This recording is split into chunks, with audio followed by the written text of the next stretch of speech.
Alors voilà, je m'appelle Sarah Jonin, j'ai 23 ans, je suis une fille divorcée d'origine bretonne, petite fille de marin-pêcheur et de commerçant. Je suis fraîchement diplômée d'école de commerce qui m'a coûté, entre parenthèses, 50 000 € d'emprunt. Bref, aujourd'hui, diplômée bac+5 et au chômage, je peux enfin m'exprimer et exprimer mon devoir patriotique que je cultivais profondément depuis mon plus jeune âge. Ayant vécu dans les dom-toms 5 ans en Guyane, puis au Maroc à Ain Choc de Casablanca, en Charente-Maritime et enfin à Toulouse, pour finir à Paris, je pense être à même, au vu de mon expérience de vie en majuscule VIE, d'être la plus à même d'être à l'écoute des Français. Je suis fière d'être bretonne et d'être à Paris en ce moment. Je souhaite soutenir la Bigoudénie et la France, les valeurs des Français et de la France en particulier. Je fais ça aujourd'hui pour les Français, au nom des Français, et merci à vous. Merci. Je suis en plein mutisme. Je trouve que la politique actuelle, le silence était fait exprès. Voilà. Parce qu'il n'y a pas de mot à dire en fait, pour qualifier ce qui se passe. Je vais le faire en plusieurs points, je pense, du coup. Par quoi commencer? Déjà, rien qu'au sein du parti auquel j'adhérais jusqu'à présent, l'UMP, je me suis pas réinscrite, parce que bon, ça ne correspond pas du tout à mes valeurs. Des gens qui n'arrivent même pas à se comprendre dans un même parti où on est censé défendre les mêmes valeurs, je trouve ça tellement pathétique que j'ai préféré partir. Ensuite, il est vrai que aucun autre parti ne correspond à mes valeurs. Les médias sont gérés par l'État et que l'État étant de gauche, ne faut pas nous prendre des coups trop longtemps non plus. Et je tiens juste à préciser une chose, ça fait une semaine que je me fais censurer par les réseaux sociaux, que je ne peux absolument plus communiquer, ni par Facebook, ni par mail, ni par message. Ils me coupent tout moyen de communication. Mobilisez-vous, je compte sur vous. Voilà, donc je pense qu'il faut arrêter aussi la fausse hypocrisie de se dire oui, c'était le président de la République, il n'a pas à faire profiter ses amis. Je pense qu'il faut arrêter ce genre de discours, parce qu'il est évident que ça soit de gauche, de droite, d'extrême droite ou d'extrême gauche, peu importe, n'importe quel individu au pouvoir profite de son pouvoir, et s'il peut en faire profiter son entourage, il le fait. Faut arrêter de l'hypocrisie à 2 francs. Voilà.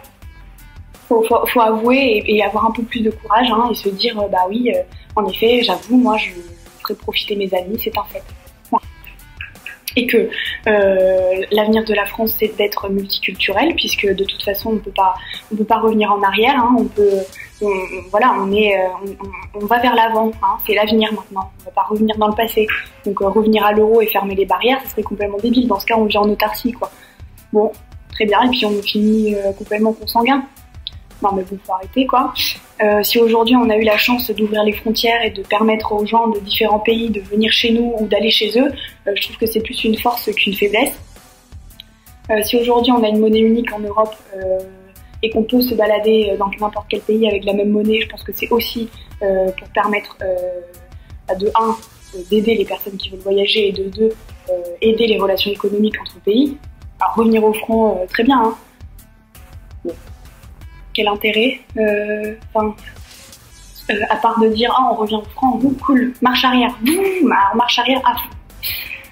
Quelle image on va donner sur la scène internationale de faire une marche arrière comme ça? Je sais pas, faudrait peut-être au contraire montrer qu'on est un pays qui est en adéquation avec son temps. Aujourd'hui, on peut plus se permettre d'avoir un président qui passe son temps à aller serrer des pinces sur les marchés. Donc voilà, oui, c'est très bien d'y aller de temps en temps, mais bon, s'il fait que ça, du coup, il gère comment notre pays? Donc voilà, je pense que la société est en pleine mutation et que c'est fini le temps où on demandait au président d'aller sur le marché de l'agriculture sans pied frais de bon vin rouge et de bon fromage. Ça, vous le faites en privé si vous voulez, mais bon, quel intérêt pour nous Français de voir qu'il bout du fromage et de la terrine de tête de veau, quoi, on s'en fout, non? Je sais pas. Quand il est là, il n'est pas au travail, il kiffe. Mais je pense qu'il est essentiel d'entendre les Français aujourd'hui, et pas qu'à travers le vote, par aussi ce genre de moyens où il faut entendre le français. Voilà, tout simplement.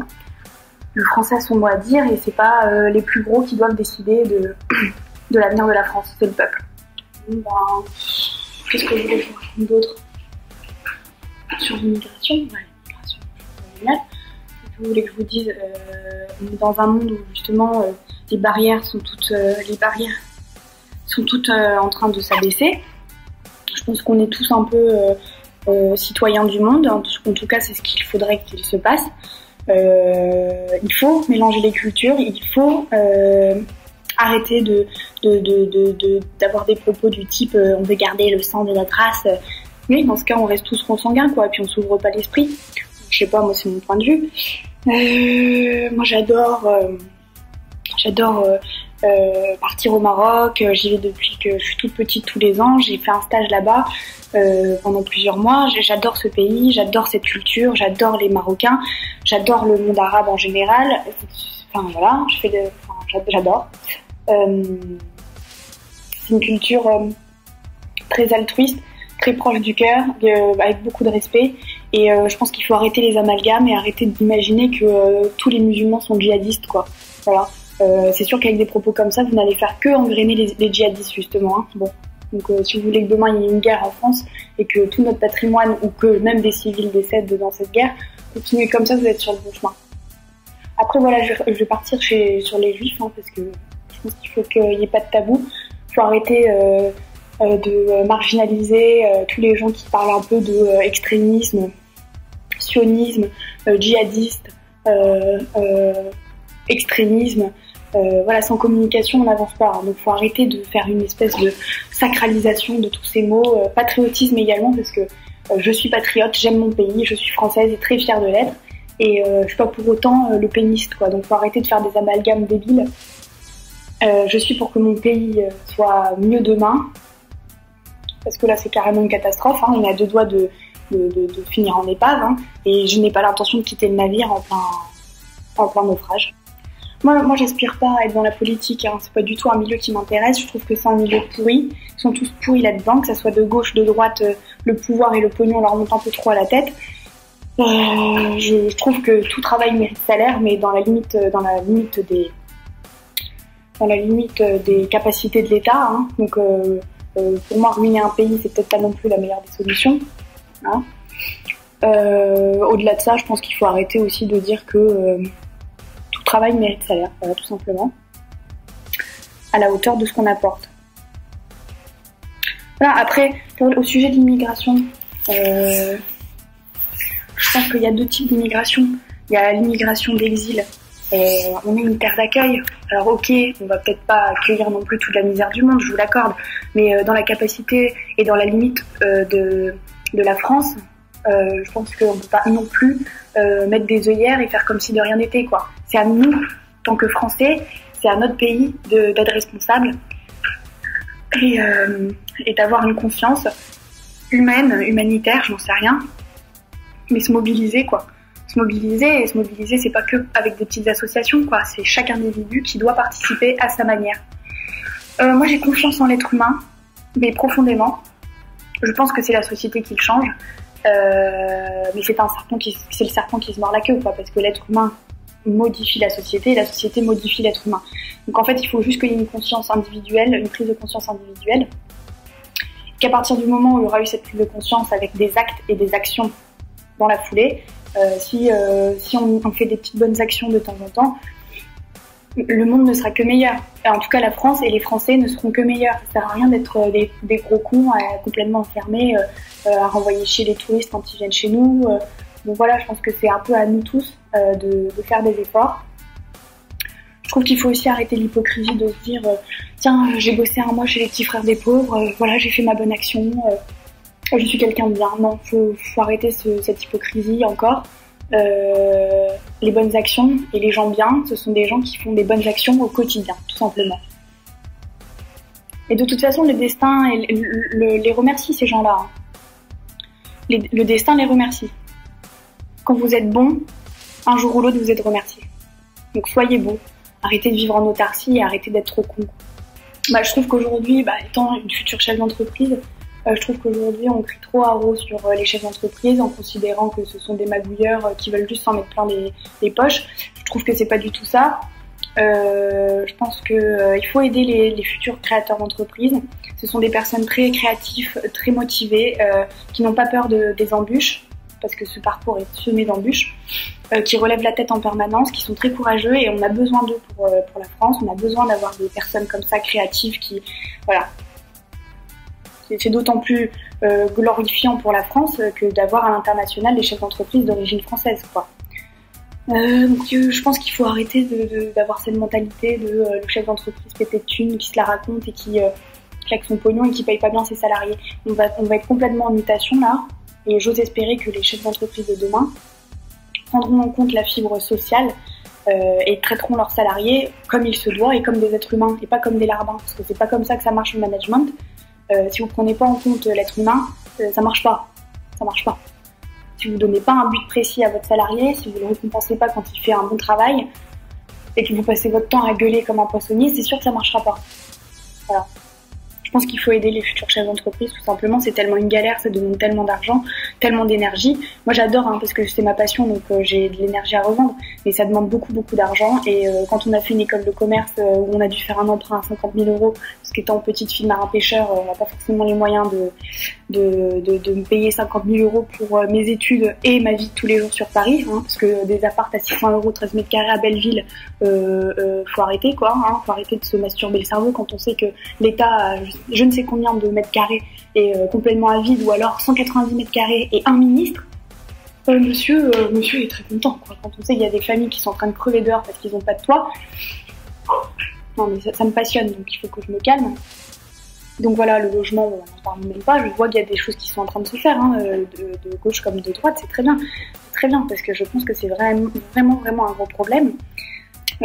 Commençons par le commencement. Commençons déjà par diminuer la dette publique, et ce en vendant aux particuliers et aux professionnels, dans la limite du possible, certaines parts du patrimoine français. Alors, tout en conservant évidemment les grands noms du patrimoine français. On va pas non plus brader notre histoire, mais voilà. Il faut être en fait toujours dans la demi-mesure, quoi. Arrêtons d'être dans les extrêmes en permanence et soyons un peu logiques, quoi. Donc voilà, je pense qu'il faut que les hautes autorités prennent conscience de ça, qu'ils fassent des mesures pour qu'ils soient en permanence à l'écoute du peuple, parce que c'est le peuple qui doit diriger le pays. D'arrêter d'être égoïste, de penser à l'autre. Et puis voilà, par des petites actions, donnez vos vêtements avant de les jeter. Je voulais que je vous dise, quand vous voyez deux personnes en train de se galérer à Châtelet parce qu'ils galèrent et qu'ils sont complètement perdus, passez pas devant en les snobant, quoi. Arrêtez-vous 2 minutes, ça vous prend 30 secondes, vous n'arriverez pas plus en retard. Donc 3 secondes, et puis au moins eux ils sont contents, ils sont pas en train de se galérer, et puis au moins ils auront une bonne image de la France en disant, disons que les gens sont sympas en France. Quand vous voyez une jeune femme qui est en train de monter sa valise à la gare SNCF, ou une petite vieille, passez pas devant, quoi. Enfin, aidez-la. Pour moi, ça me paraît tellement logique, c'est les bases de l'éducation, quoi, tout simplement, donc ça se perd. D'ailleurs, parlons de l'éducation. C'est très bien d'apprendre le b.a.-ba, mais je pense qu'il faudrait peut-être avoir plus de cours, pas d'éducation civique, parce qu'on s'en prend, voter et tout, c'est bien. C'est très bien il faut voter, évidemment. Voter pour qui vous voulez, mais voter, c'est ce que je dis tout le temps. Mais peut-être que sur l'histoire un peu de la France en tant que telle, quoi, prendre conscience que la France n'a pas toujours été dirigée que par des dieux, qu'elle est quand même partie un peu en cacahuète. D'arrêter de trop glorifier la France, les enfants sont pas aveugles, un jour ou l'autre ils se rendent bien compte, s'ils se renseignent un petit peu sur l'histoire de la France, elle n'a pas toujours été très comment dire, mais bon, ça c'est les dirigeants, encore une fois, voilà. Donc votez pour éviter un autre carnage, quoi. Votez pour, par exemple, éviter qu'il y ait encore des guerres. Votez pour que les dirigeants arrêtent de se prendre pour des gamins qui jouent avec des petits pions des petits trucs de guerre. Là, comment ça s'appelle? C'est des soldats de plomb. Parce que les soldats de plomb, n'oubliez pas que c'est vous, civils. C'est pas eux. Quand il y a une guerre, eux, ils sont à la Maison Blanche, tranquilles, à dormir sur leurs 2 oreilles.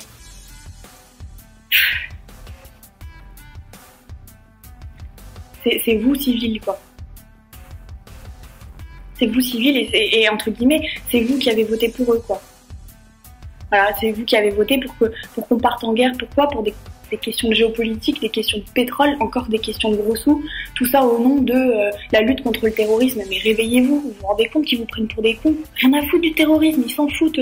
S'ils peuvent un peu bombarder à gauche à droite, lâcher 2-3 bombes sur des civils, ils sont contents. Moins il y aura de personnes pour les emmerder quand ils iront piller le pétrole.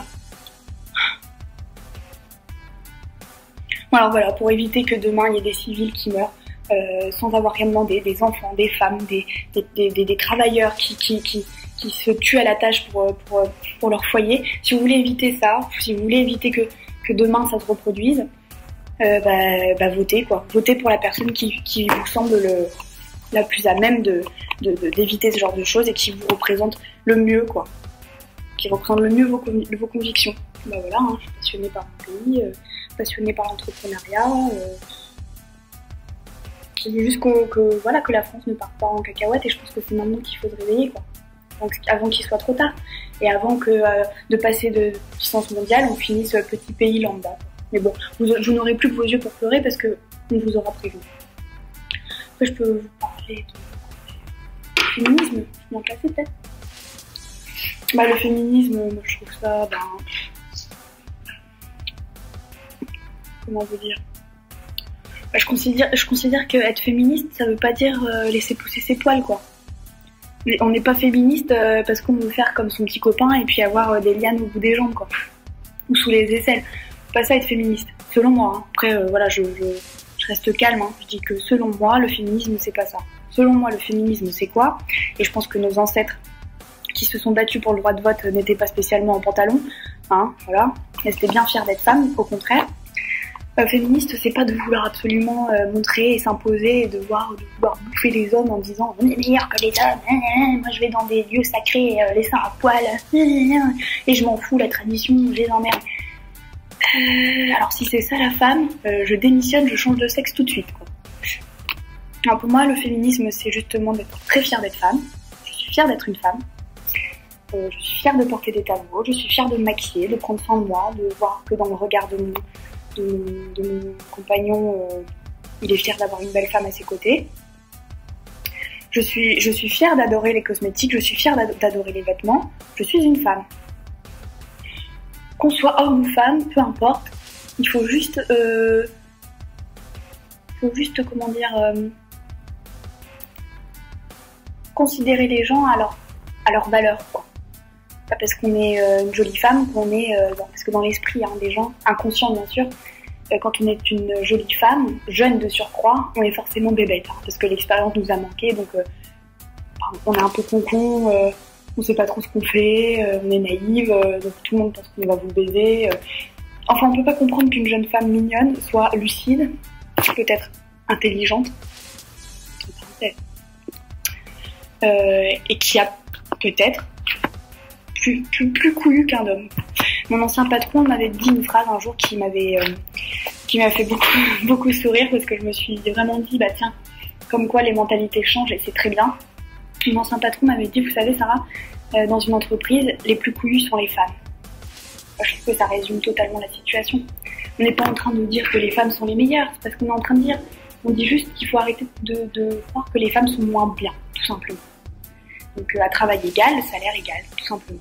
C'est pas une question de discrimination de sexe, d'âge, du fait qu'elle peut potentiellement être enceinte et du coup partir pendant 9 mois. Oui, c'est la vie. Hein. Si on veut peupler la France, il faut bien qu'il y ait des femmes enceintes. Voilà, c'est comme ça. Pas non plus qu'il y ait des hommes sur ce pays quand même. Bon, finir tous... Pardon, j'ai une image dans la tête. Et comment... on n'a pas encore des hippocampes en France, hein, parce que les hippocampes, c'est eux qui mettent bas, qui les bébés. On n'a pas encore réussi à faire ça chez l'homme, mais bon, peut-être que ça viendra, hein, du coup c'est vrai qu'il n'y aura plus besoin des femmes. Femmes, c'est là que pour ça, c'est pas. Et donc voilà, puis faire les courses, faire la vaisselle, et puis...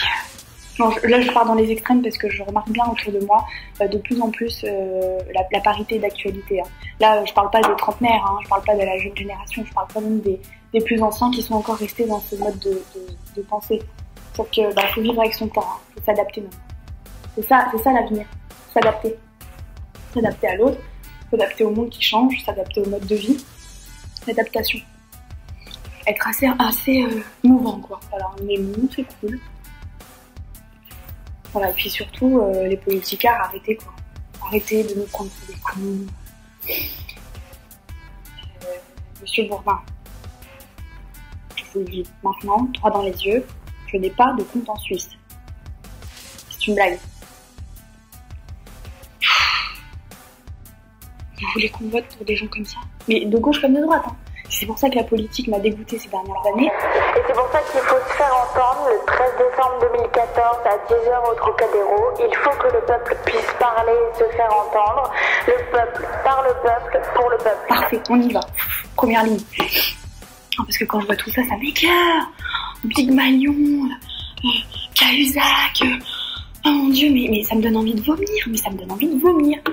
On vote pour ces gens-là, quoi, qui n'ont aucune valeur, aucun respect pour la France, qui veulent juste s'en mettre plein les poches et qui en ont rien à cirer des Français, mais rien à cirer. Oui, moi, le peuple français, mais arrêtez de nous prendre pour des cons. Attendez, le but c'est juste d'amasser un max de pognon et de vous barrer en Suisse. Bon, alors comment on arrête, parce que ça fait vraiment tout ce que plus. Bon, après voilà, on est dans une démocratie, chaque parti a son mot à dire, doit parler évidemment. Mais un jour, quand j'étais plus petite et quand j'ai commencé à comprendre un peu la politique, je me disais, mais papa, maman, pourquoi tous les partis comme ça, ils se mettent pas autour d'une table et puis ils discutent?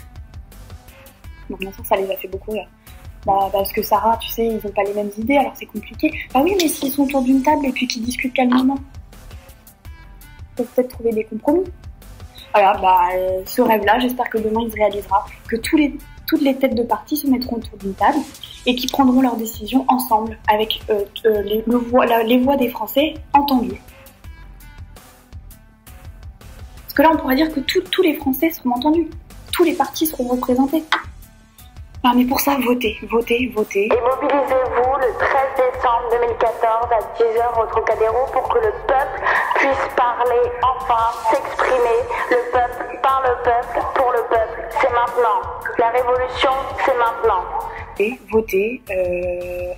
Ça prend 5 minutes de voter. C'est tellement important. Venez pas chialer après, parce que le français, il se plaint tout le temps et en plus, il est feignant. Venez pas chialer après si vous n'êtes pas content par le gouvernement, parce qu'on vous avait prévenu. Faut voter. Voilà, point.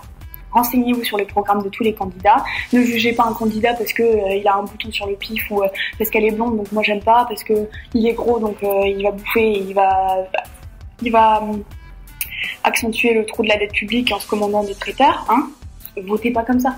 Votez en ayant des œillères et en se concentrant sur le programme, en se disant ça me correspond, ça me correspond pas, ça me correspond.